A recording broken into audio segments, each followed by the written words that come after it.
મારું નામ યુગમ છે અને આજે છે 365 ડેઝ ઓફ બ્લોગિંગ ચેલેન્જનો દિવસ નંબર 65.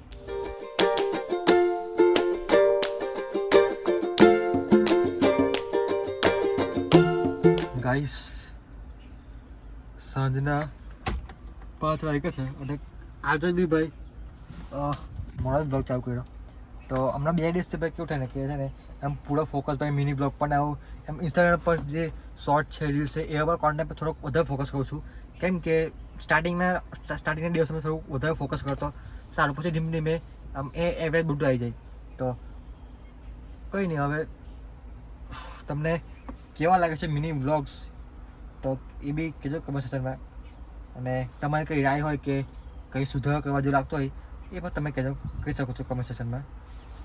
તો અને બસ યાર, અને એક વસ્તુ મેં નોટિસ કરી કે યુટ્યુબ પર વ્લોગ કરવામાં અને ઇન્સ્ટાગ્રામ કે શોર્ટ કે જે આવું મિની બ્લોગ છે આવું શોર્ટ ઇન્સ્ટાગ્રામ પર રીલ મૂકવામાં બહુ આસપાસ જમીનનો ફરક છે. ફરક એટલો છે કે એક તો ઇઝી બી છે, પ્લસ કે આ રીલ્સ શૂટ કરવામાં કે શોર્ટ શૂટ કરવામાં મજા આવે. તમને શૂટ કરવામાં મજા આવે અને અપલોડ કરવામાં ને ખાસ તો જ્યારે આપણે એડિટ કરવા બી ને વિડીયોને ત્યારે મજા આવે. અને જ્યારે અને બીજી બાજુ જ્યારે વ્લોગને શૂટ કરીએ ત્યારે એમ એવું થાય કે થોડું બોરિંગ ટાઈપ લાગે ને થોડું અમુક વાર. બીજાનું ખબર નહીં પણ મને હમણાં ટાઈમ પર થોડું બોરિંગ ટાઈપ જેવું લાગે છે. કેમ કે હા, એનું કારણ કદાચ હોઈ શકે કે કંઈ નવું કંઈ આવતું નથી, દરરોજનું એકને એક થયા કરે છે, દરરોજ કમ્યુનિટી ઘેર આવું ચાલ્યા કરે, એટલે એ કારણ હોઈ શકે. તો બાકી બંને વસ્તુ તો સેમ જ છે. સેમ તો ના કહી શકાય પણ કમ્પેરેટિવલી સેમ કહી શકાય. તો આ વસ્તુ છે. અને ભાઈ આજે ગરમી બહુ જ અતિશય છે. હવે વિચાર કરો કે માર્ચના મહિનામાં આટલી મેચ તો નહીં, એપ્રિલ સ્ટાર્ટ થઈ ગયો, એપ્રિલના મહિનામાં આ હાલત છે તો મેમાં શું થશે એવું લાગે ને એમ.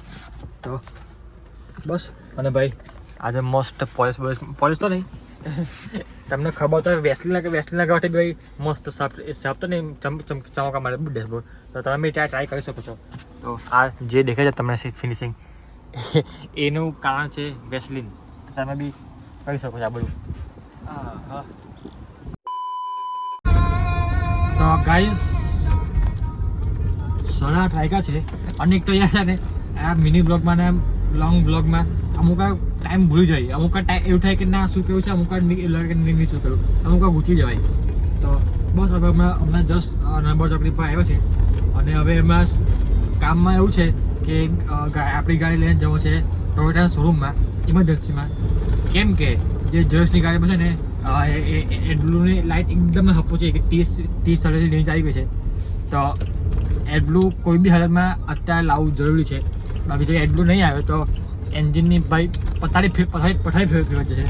તો એ બસ હમણાં લગભગ 100 વાગે તો પાપા બંને આગળ પાછળ જ હતી. તો આપણે 10 વાગે ઊભા રહીએ અને પછી જઈએ આપણે ટોયોટા શોરૂમ પર એડબ્લુ લેવા માટે. આપણી ગાડી મળે છે, વાંધો નહીં આવે. અને ત્યાંથી આવીને પછી ભાઈ ડીઝલ પૂરાવાનું છે. તો કામ તો બહુ વધારે નહીં, બે જ કામ છે. ટાઈમ નીકળી જશે એવું લાગે મને એમાં, પછી ખબર નહીં આવે કે 8:30 વાગી ગયા. એમ કે ઓલરેડી કંપની પરથી લેટ નીકળ્યા અને આ વાર કમાવા ટાઈમ બગડતો ના કહેવાય પણ ખબર નહીં કહેવાય જે છે તે આવે.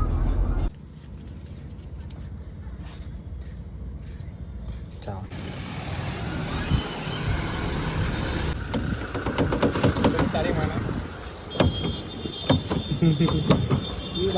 गाइस आज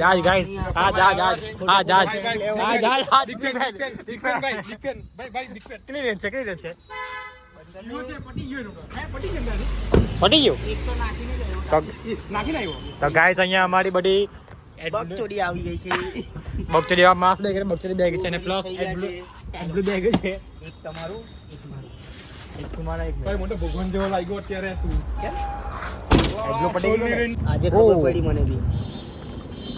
અહીંયા જ છેલ્લા જાડેશ્વરની અંદર આપવા આવ્યો. ઓ ભાઈ નથી તે zero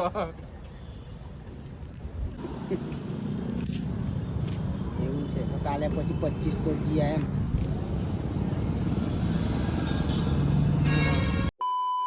A few moments later. So guys, રાતના 11 વાગ્યા છે અને ધાબા પર એઝ યુઝલ મિની બ્લોગ ચાલે છે. તો એનું રેકોર્ડિંગ વોઇસ ઓવર અને એમ આ યુટ્યુબ પર સાથે બેને એડિટ કરતો હતો. તો સાવ લાગે પવન બી છે તો અહીંયા બી સાહેબ બી સાથે બી હતો. તો બસ અહીંયા હવે ઓલમોસ્ટ 95% એડ થઈ ગયો છે મિની બ્લોગ. વાર તો લાગે પણ એડિટ કરવા મિની બ્લોગને, કેમ કે ભાઈ બધું બહુ જ ભરચક અને ભલ હોય ને તો વાર તો લાગે. તો કંઈ નહીં, હવે આ વિડીયોને અહીં એન્ડ કરીશું અને ભાઈ કાલે સવારે વહેલું બી જવું છે. તો હવે સુઈ જઈશું તો સુઈ જઈશું. હવે બસ આજના વિડીયો માટે આટલું કાફી છે. મળે જ ને આવા દિવસ સાથે, મળે જ ને આવા વિડીયો સાથે. જય શ્રી કૃષ્ણ, રાધે રાધે.